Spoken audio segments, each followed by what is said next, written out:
Hello,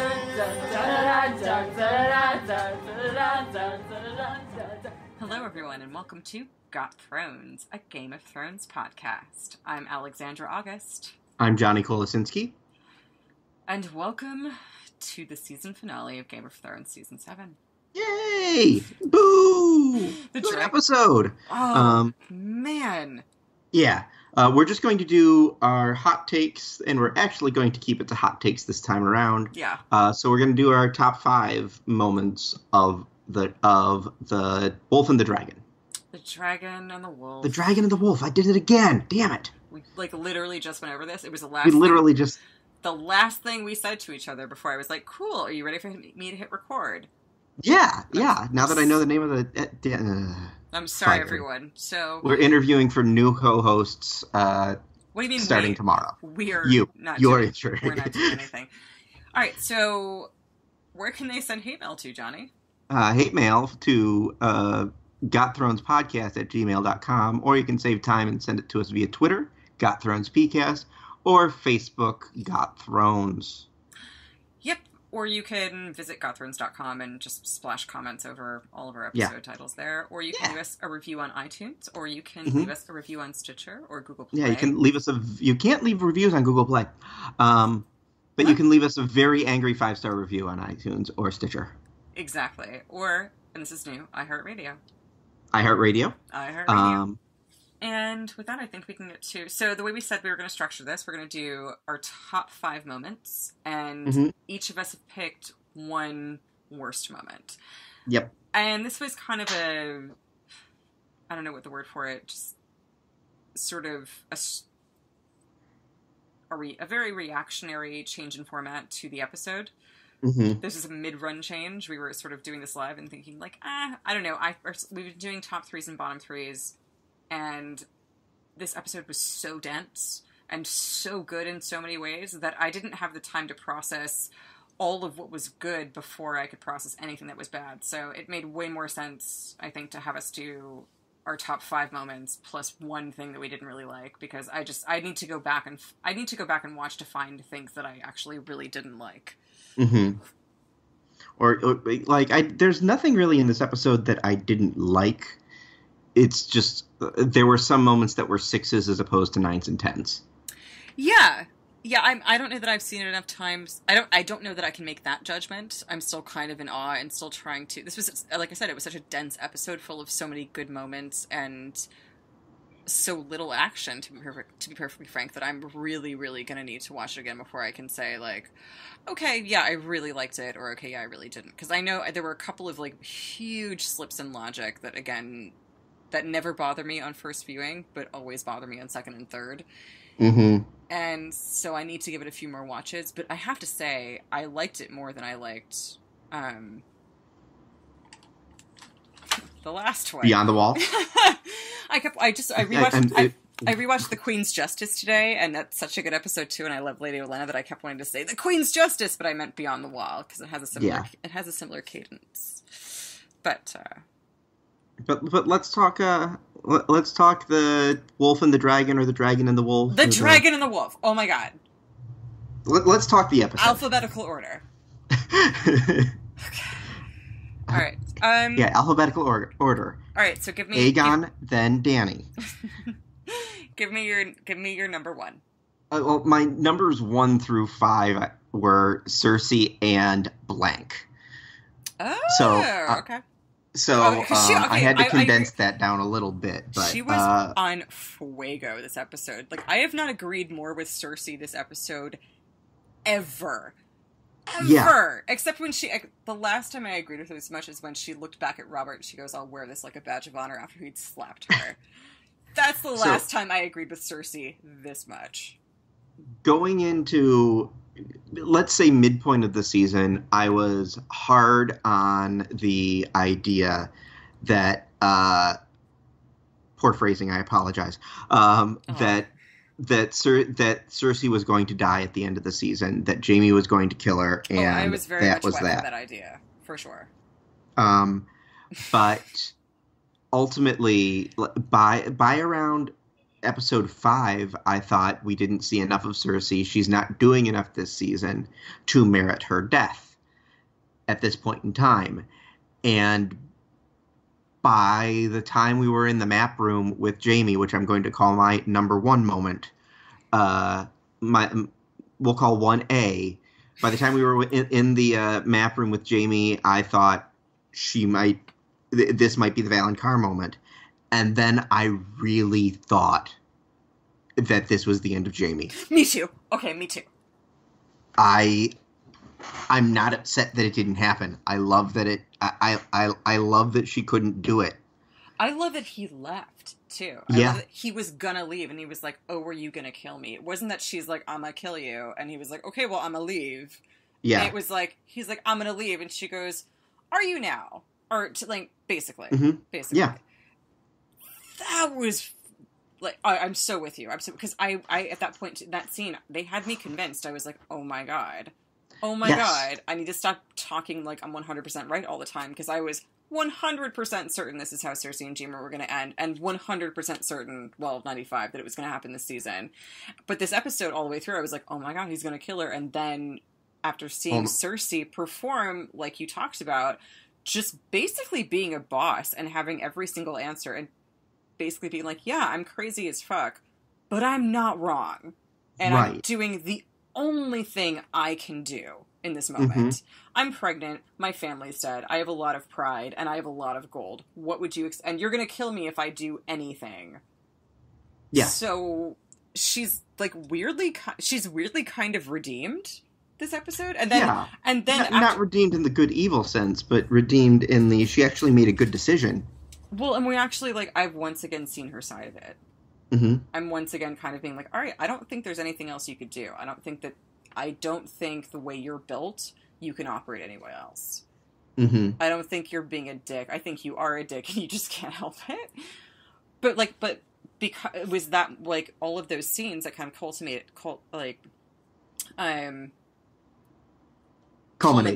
thank you. In that kind of opinion that when Jamie walked in there and she was like, oh yeah, I have your number, I was like, oh no, he is the dumbest Lannister. She is gonna kill him. Yeah. I didn't want this. I'm so sorry for liking Cersei. I didn't mean it, God. I'm sorry. And then they had me going. Yep. They had me going. Even riding out. Oh, I thought there was a chance we'd see Bronn. Oh, like with an arrow or something? Yep. I feel like we're going to see Bronn... Oh, yeah, no, you're right. I don't want to say it because we're going to go Shrek, but, yeah. I never went that far because I feel... mostly because of what I know of Jerome Flynn and Lena Headey. Yeah, right? I was like, that would imply that Cersei and Bronn had some kind of relationship and had some kind of, like, meeting together, and I feel like those two would be like, no, not even that. Not even that. We are not even allowed to be in the same room off-screen. Off-screen. Okay, what was... So that is, I'm going to call all of Cersei my number 1. Your big number 1, like your number one.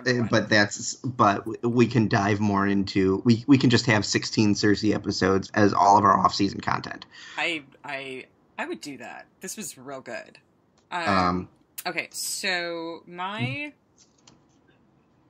I think my absolute number 1, the thing that I was the most surprised by, the thing that I was the most moved by, the thing that I believed the most, was Theon. Yeah, that was my number 2. In his scene with Jon. Yes. Because then you realize... I mean, I thought Jon's forgiveness of him was a little bit like, okay, I could have seen you, like, write a journal entry about that. You wanted to kill this guy the last time you saw him, so it was a little like, oh, okay, things have changed. This was Jon's college entrance exam because Jon doesn't get that you really shouldn't be entirely honest on your college entry essay. Oh, no, I meant the scene with Jon and Theon. Yeah, no, I meant that it is how I learned to forgive somebody. Oh, I see. Yeah, exactly. Yeah. It was just, I mean, like, I believe that Jon would do that. Do I believe that Jon would have said it in that way, like, after 2 weeks of not thinking about Theon at all? Like, seeing then Theon basically being like, hey, Jon, can we talk? No, I don't think that would happen. But I'm glad it did. And because watching that was seeing Theon finally admit to the only person he has left who's known both of his lives. Right. I mean, Sansa does, and Arya might, but, like, he doesn't know if he's ever going to see them again. This is Jon, who really, really knows what it was like. Really knows what it was like. And he fesses up, and he doesn't weep over his sister. He doesn't drown in his beer. He just admits... He just asks for forgiveness plainly, or he just tries to explain himself. You know, he's stopped wallowing. And then Jon says what he says, which is great, and then Theon goes out. And I knew it was going to be bad. I was like, this guy just beats the shit out of him. And then I was just like, oh, please don't let it just be that Theon dies on a beach going to get his sister. Like, can he just go and get her? Please. Please. Yeah. When he went to the water afterwards, I really thought he was... I'm not done. Yeah. We'll get there. Because another, like, when I say surprised me, I didn't think they were going to give Theon his due. I didn't think it was going to happen. I thought I thought he was just going to be, like, very sad set dressing for a long time until he had one moment of greatness in, like, season 8, episode 4. But to have him get this much time, and then to have him triumph in the way that he triumphed. This guy is beating the crap out of him, and then just starts kicking him, and I even didn't realize it until the third kick. And all of a sudden, I'm as confused as this guy is. And we both realized that Theon doesn't have any... You can't kick a eunuch in the balls! Yeah. And Theon smiles, and he smiles like the old Theon. And actually, that was another one of my first top moments was Theon in King's Landing, when Tyrion looks at him and goes, remember what I said about dwarf jokes? And Theon immediately goes, his was even good. Or, like, mine was better, or something. And I was like, that's the old Theon. And then at the end of this, when, like, the guy just keeps kicking him in the balls and Theon's done, Theon looks at him, and there's this glee, that old Theon that, like, had sex with Roz and, like, took chances and shot the wildling that was holding Bran, and then got so just heartbroken when Robb tore him down for that. The Theon from the books came back tonight. Yeah, it was. There was no Reek. There's no Reek. Reek's been kicked in the balls. Reek doesn't exist anymore. Theon's new dick is his lack of dick. I like that. Unfortunately, we can't name the episode that.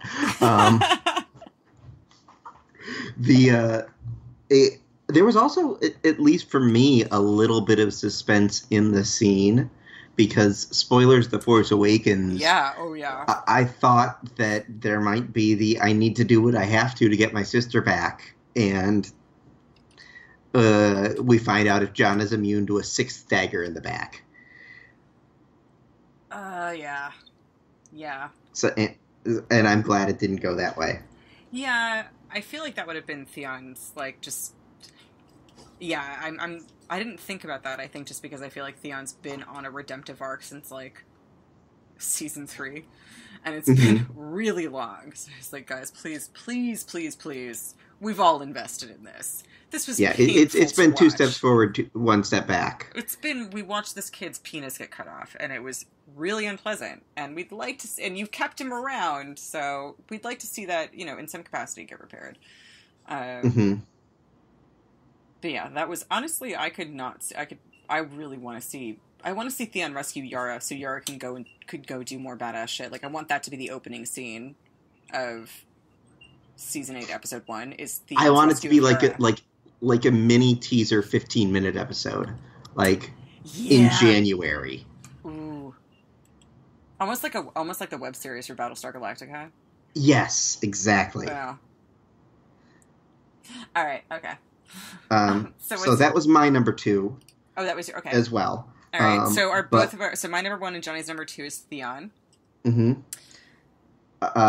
number 3, though. Or do you want to give your number 2? No. Your number 3. Okay. My number 3, Sam and Bran. That was real good. It was real good. I loved I have no idea what the 3-eyed raven is moment. But I especially loved the fact that it was established that Bran cannot know things. That yes. Bran didn't just get an info dump that he has all the time that he actively has to go and, do his research. Well, everybody's been talking about how Bran is not Bran anymore, and Bran is cold, and Bran is not. Why isn't Bran saying everything that he knows all the time? Why hasn't Bran been telling Sansa about Littlefinger? Why isn't Bran telling everyone that he possibly can tell that Jon is a fucking Targaryen? And we haven't talked about that particular thing enough, and I am not a person who listens to other people's podcasts and actually write in. I'm sorry, I wish I was. I don't leave Yelp reviews or anything. I'm just very lazy.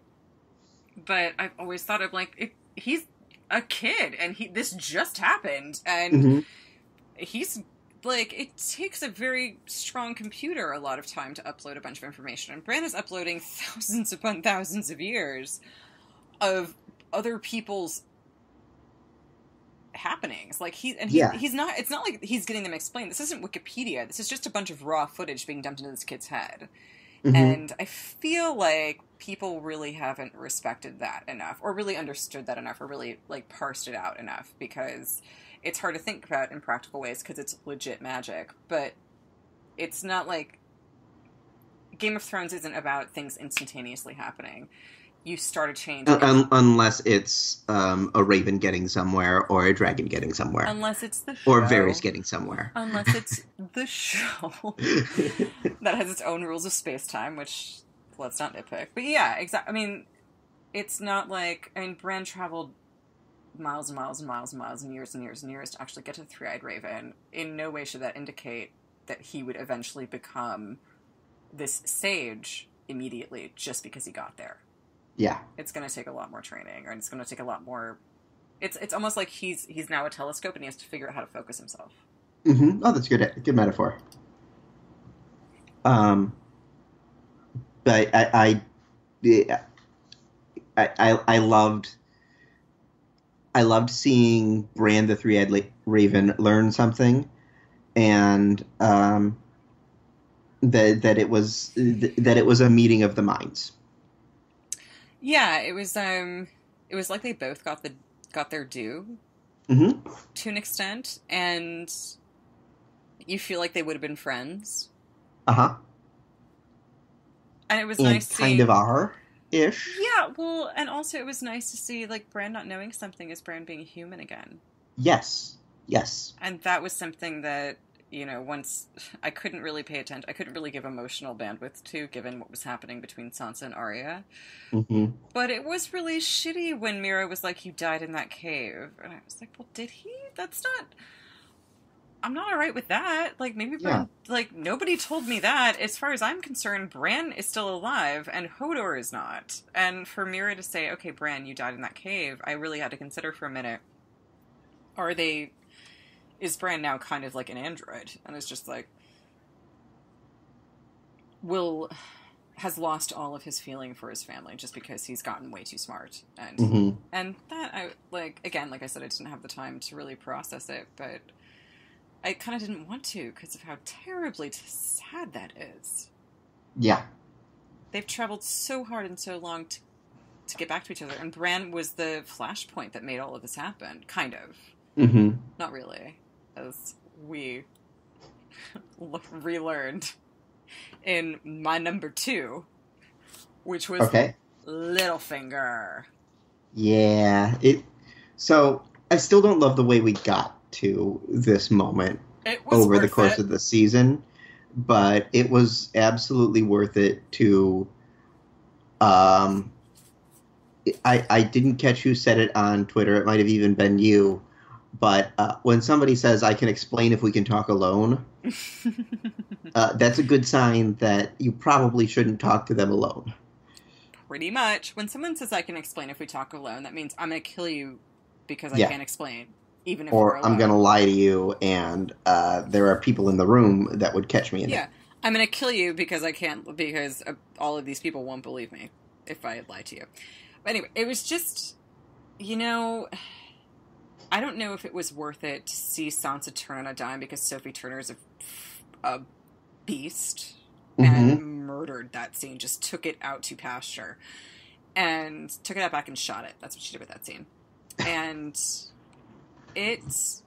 I don't know if it was her just seeing her go, Littlefinger, and being so incredibly cold, or if it was just his comeuppance and just the fact that this piece of shit has been the main problem for so long and has gone undetected for so long, except for Varys. Right. And finally there was somebody within spitting distance of him and in power of him that knew everything that he did, Bran. Right.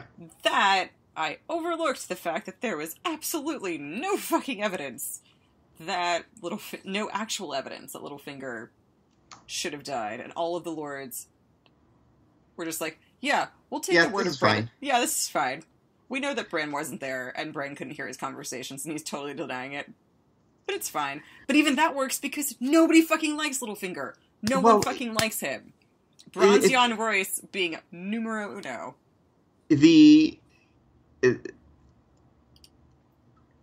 Sansa knew enough. Yeah, but Sansa needed him. Yeah, but like when it came down to it, the one thing I didn't like about the arc in this episode is I would have preferred it. I felt it was a little too on the nose for him to do the what's the absolute worst motive they could have in this episode. Yeah. I loved that scene. I would have loved it last episode, so it would have had a chance to sit, and it would have been similar to the Chaos as a Ladder. Yeah. I actually would have preferred that a season ago. I mean, I feel like we could have gotten that speech a long time ago. That said, it was really good. Yeah, I think the acting in Winterfell was probably my favorite out of the episode because it was subtle, it was powerful, it was certain, and it was intentional. And after a season, I don't think that's just me being like, okay, this season's not been really pleasant, but it was finally these characters sort of going after their like, the Starks aren't warm and cuddly, and I feel like maybe we were all, as an audience, looking for that. But what we got this episode was finally the three of them being like, oh yeah, we're wolves, and we're gonna kill you. Yeah. We're gonna kill you. Even my, like, stoned brother who's in a wheelchair all the time, who doesn't like definitely sees the future in the past, or not the future, like not the future. That's been established. Not he doesn't see the future. I'm sorry, Brendan B. Fish, but even our stoned little brother who doesn't really care about us anymore is sitting up here and is like, no, you should die. Yeah, like laid out. That was really, really gratifying. Even because I was kind of sad that Littlefinger died. Like, not sad, but I liked that character, and I kind of wanted him to be one of the last standing villains because he's sort of the weirdly most powerful one. Yeah. But it was also incredibly satisfying for the Starks to be like, you 100% killed our parents. And our aunt. And our uncle. And then for Bronzion Royce to be like, fuck you. Remember that time you embarrassed me in front of that kid? Fuck you. I've got a kid who's even weirder that I'm going to embarrass you in front of.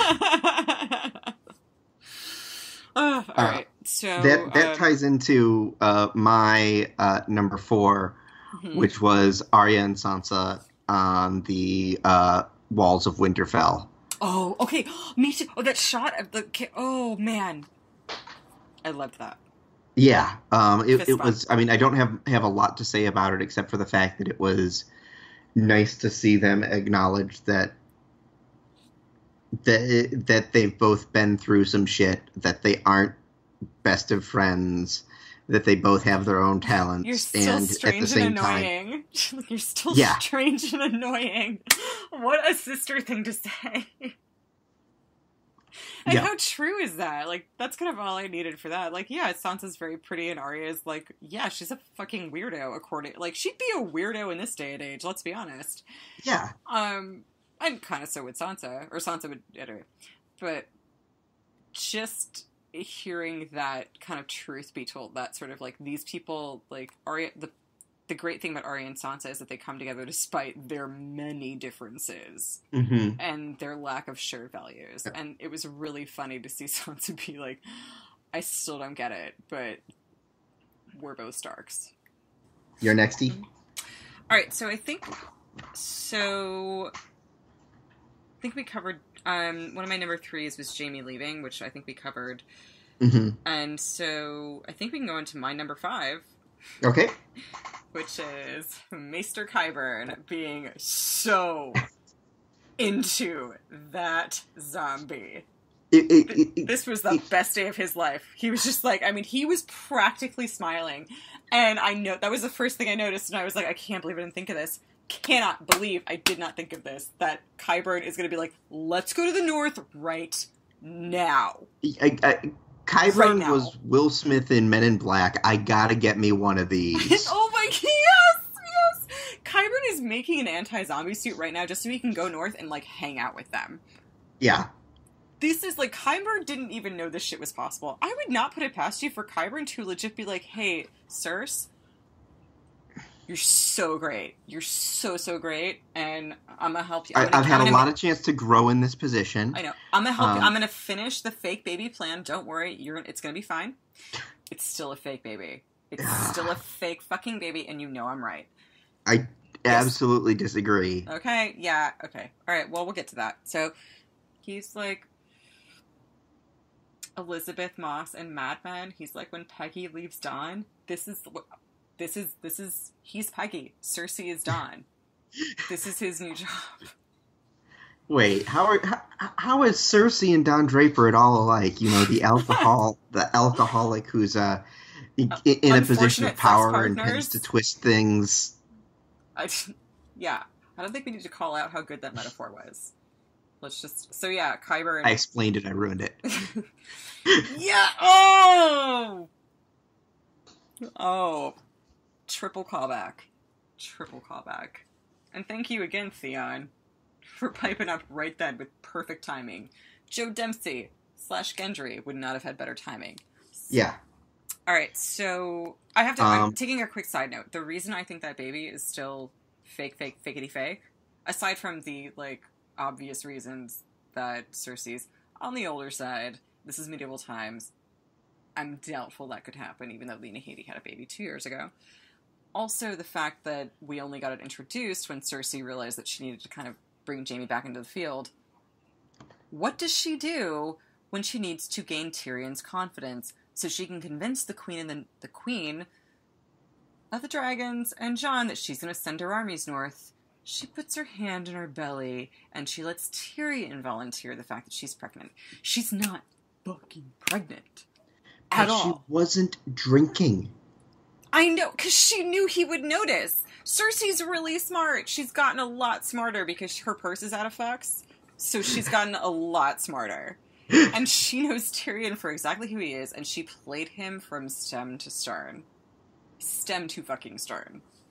That's probably a mixture of metaphors, but from the minute he came in, she was the grieving sister, the sister who is like, don't come near me, you killed my father, you killed my children, but she's appropriately regretful when he's like, hey, I'm not the asshole, and then she touches her belly, and then 2 minutes later, he's like, you're pregnant, because she pretends to be scared of the dragon. Cersei looked at Drogon and didn't fucking blink.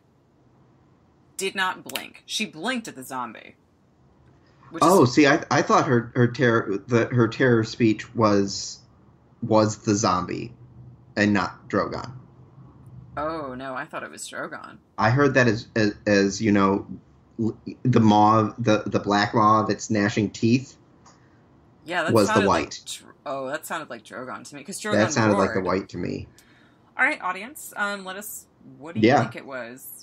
It's going to be a really obscure reference, so we're not going to tweet it. I was thinking, oh, we could tweet that. I was like, what did Cersei kind of mean when she was talking about the gaping maw and that weird monologue with Tyrion? And that's too specific. But yeah, if you're listening to this, let us know what you think it means. Was it Drogon that she was afraid of? That she was pretending to be afraid of? Or was it the white? That she was actually afraid of.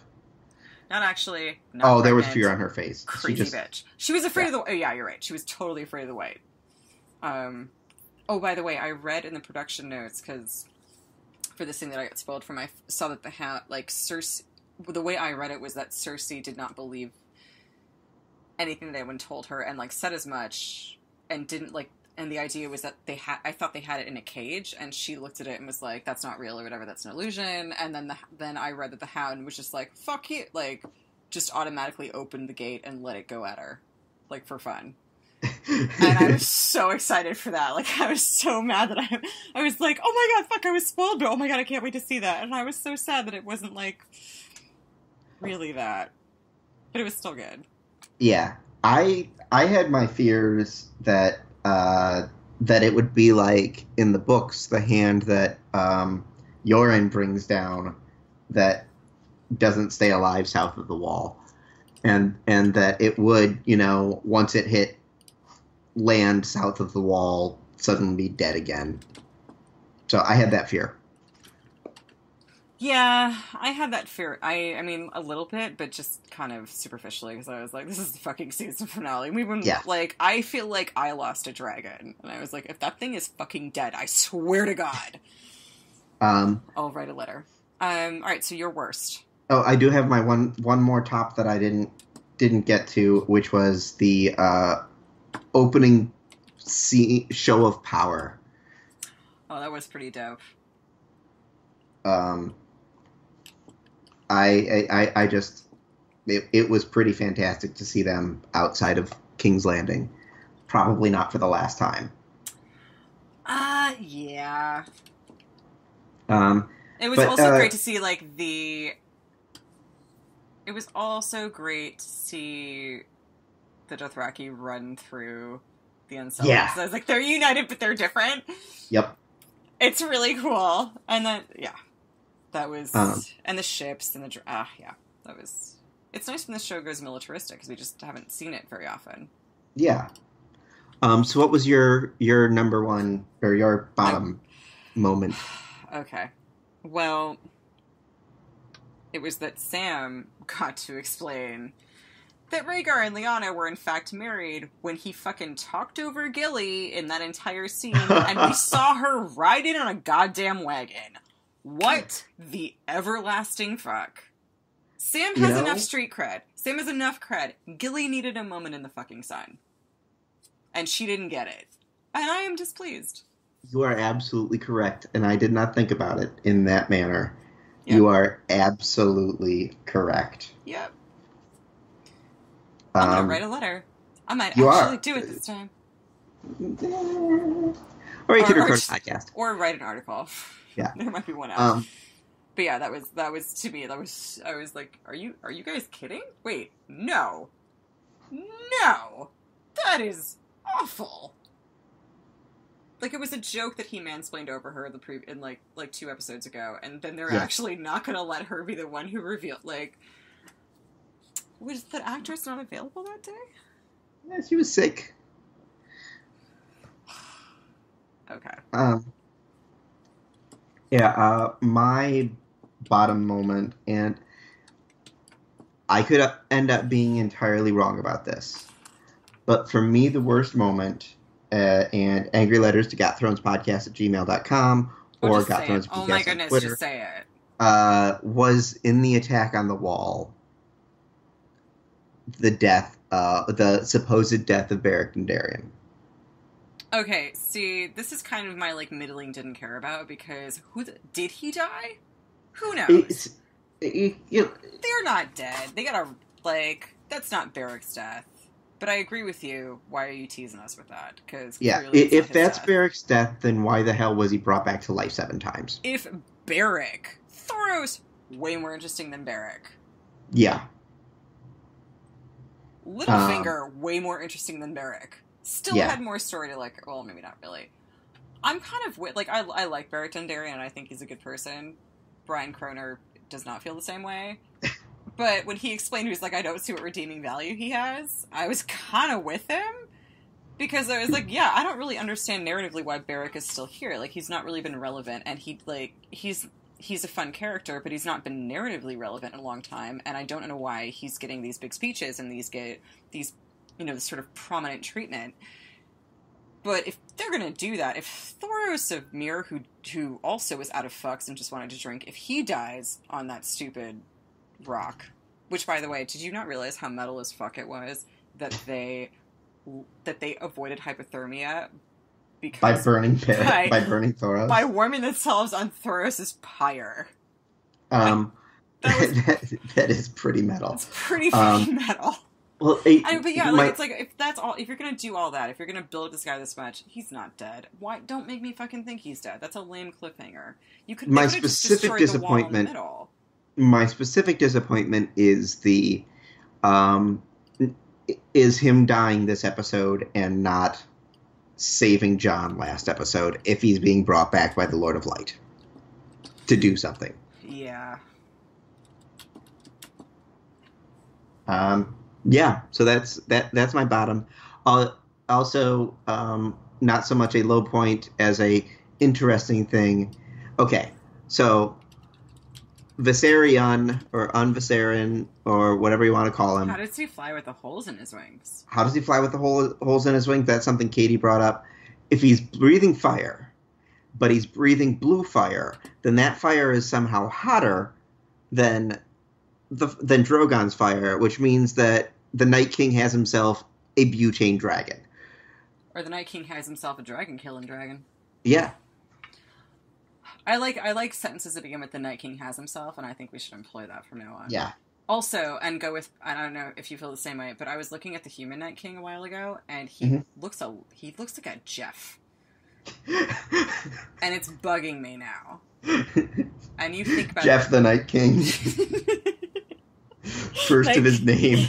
Night King Jeff.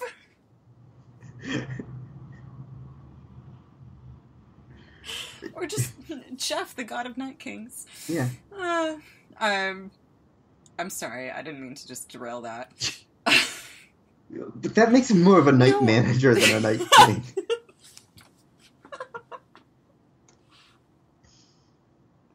Jeff is the night manager. Jeff didn't want this job. Jeff just wanted to be a night manager. No, he's got 100,000 people to look after. He didn't want this.